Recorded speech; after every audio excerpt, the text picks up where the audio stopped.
Che, ¿y si se llama Pochito? Dale. Y que sea el que armó la primer casa en la palito. Ah, también puede ser el que ayudar a levantar la pared a los vecinos. Sí, y si trae a Maradona. Y también que cuida a los pibes de la gorra. Puso los primeros palitos.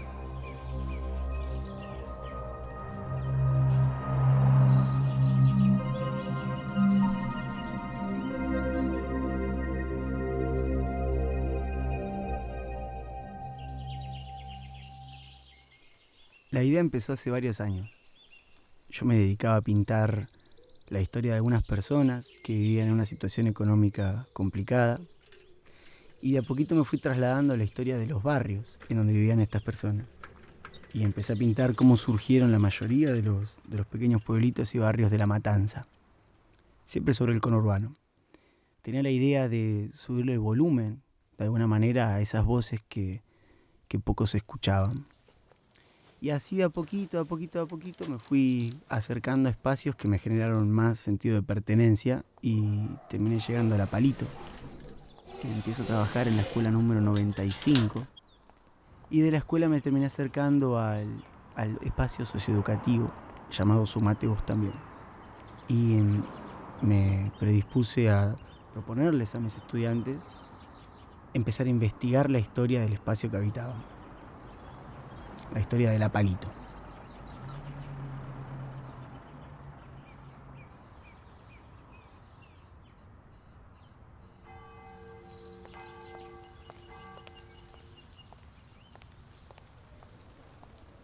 A ver, Fideos, sí, arroz, tomate, aceite, leche, jugo, Buenas. azúcar.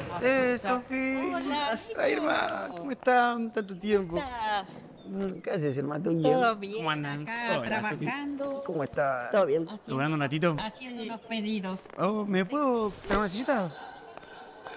¿Cómo pueden narrar la historia desde que empezó, desde sus orígenes, hasta lo que es hoy el barrio? Mi familia y yo llegamos, mis padres y mis hermanos y yo, llegamos en el 1963 acá, cuando vinimos de Gualeguaychú, de Entre Ríos, en el 63, y ya estaba la parte de las casitas de aluminio que hizo Frondizi. ¿Te acuerdas cómo eran esas casitas? Eran unas casitas chicas, Sí. todas de chapa de aluminio, con techo de aluminio, completa de aluminio. Y el baño lo tenían hacia el costado, un baño redondo hecho también de chapa. Las calles no se veían distintas todavía en ese momento. No, no. No, las calles no estaban. Pasillos. Eran pasillos. Cuando caía la heladas a la mañana, a la madrugada se te caían la El gotita frío de la gotita Ay, de de la helado. chapa. Tenés que poner otra vez algunos cartones para que no te gotee eso. Y en el verano, en esa el chapa verano, calentaría. el El calor, el calor. Mucha lucha fue porque en la escuela secundaria tampoco decíamos que vivíamos acá, porque nuestros compañeros, te imaginas, yo estudié en Ciudad Evita, tenían todo su chalet, todo, y nosotros no los podíamos invitar acá. No podíamos decir porque te discriminaban. ¿Sabes? Me interesa porque muchos vecinos lo recopilaron ya de eso. Sí, sí. En la Tenía fábrica. todo, tanto en los trabajos como en los colegios, no podíamos decir que eran de La vivíamos Palito. acá. Sí. Y así de a poquito empezamos a tramar la historia de Pochito.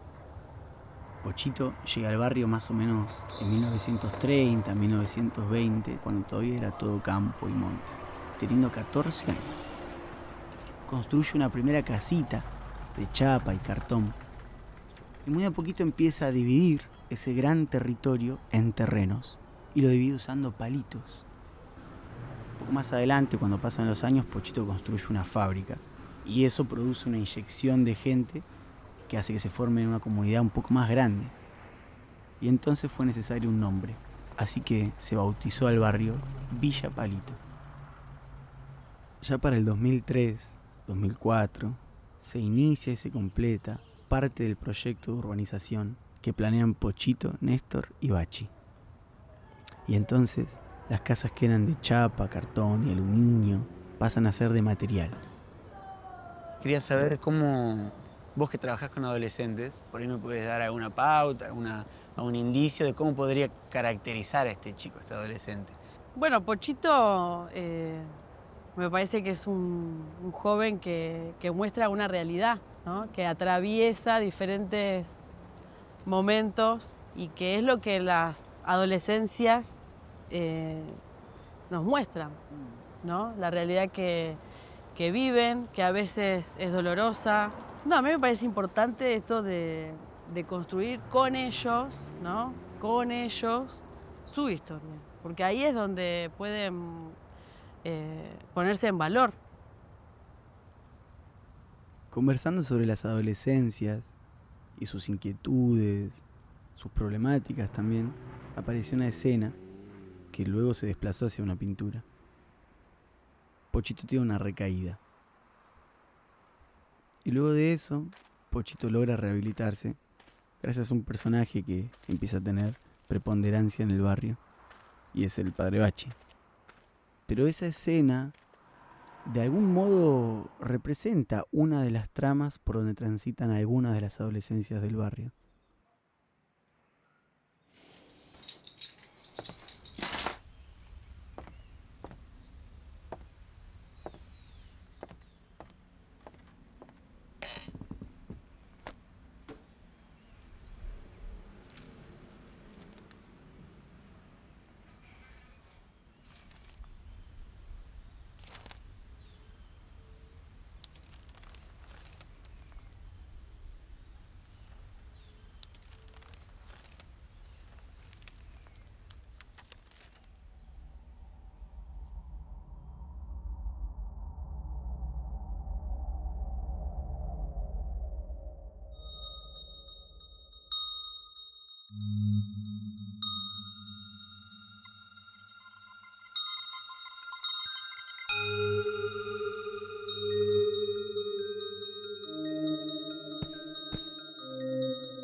Cuando la historia de Pochito estaba casi concluida, un día, conversando con un amigo, vemos pasar a un vecino y este amigo me lo presenta. Y le contamos un poco de la historia de Pochito que estábamos tramando con mis estudiantes. Nos enteramos ese día de que existía un Pochito real.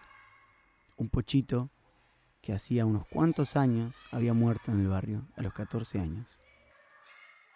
En definitiva, Pochito es un entramado de diferentes historias. De las historias de los estudiantes que la produjeron, de las historias de Apalito y todos sus vecinos, y supongo que también de mi historia, un poco como docente.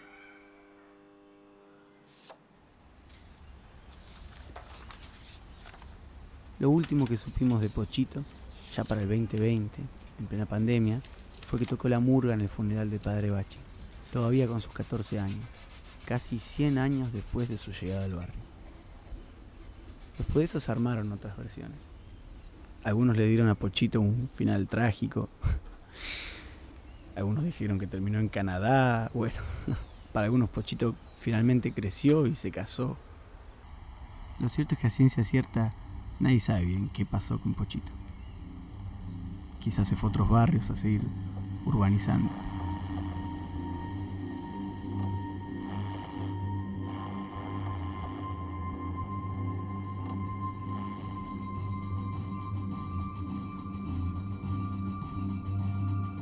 Porque vino Kirchner, Y bajó cambió todo. Kirchner acá en el barrio, Sí. y ahí dijo, no, este barrio se tiene que urbanizar, y de ahí empezó todo.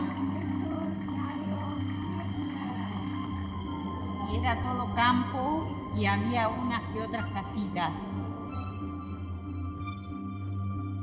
Todos nuestros amigos, nuestro barrio, toda nuestra comunidad pudo tener su lugar, su casa, sus calles, su agua corriente. Pochito me parece que es un joven que muestra una realidad, o sea, es esta sociedad que todo el tiempo está rompiendo. Un poco más adelante, cuando pasan los años, Pochito construye una fábrica y eso produce una inyección de gente. Padre Bache había mandado una carta para pedir donaciones y bueno, Maradona mandó para la cancha del potrero que se armó ahí en el fondo.